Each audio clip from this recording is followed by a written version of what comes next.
A week after the storm, President George Bush arrived in the Low Country to survey the damage firsthand.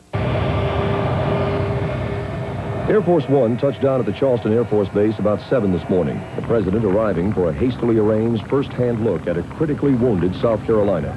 Rough weather forced a change in plans, and Mr. Bush wound up here in Summerville, scrapping plans to visit hard-hit McClellanville and Myrtle Beach. At one point, the president's motorcade stopped. He got out to talk with a handful of residents. Throughout the 2-hour visit, the president was accompanied by Governor Campbell, who spearheaded Bush's southern presidential campaign. What I have seen in this state is a pulling together of people, and I've never been prouder to be a governor of a state and the people than I am of this state right now because of what people have done to help each other. The president, on his tour, made a point of defending federal relief efforts. They've been sharply criticized by U.S. Senator Ernest Hollings, among others, as too little and not in time.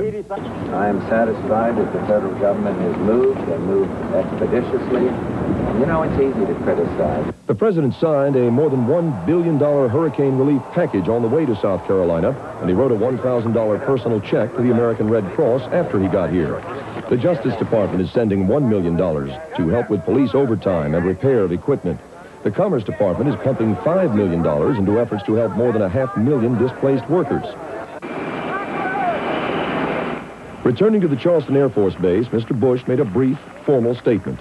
Even though the trip was short, I had a chance to talk to some of the people, and I commend the spirit of the people of South Carolina. The president reportedly very moved by the slice of devastation he saw, by the outpouring of generosity from all quarters, and by the needs in all quarters.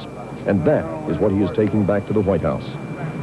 The national press was along for the president's visit. They were also here before, during, and after Hugo. But as is often the case, the aftermath of Hugo has been replaced by other headline stories.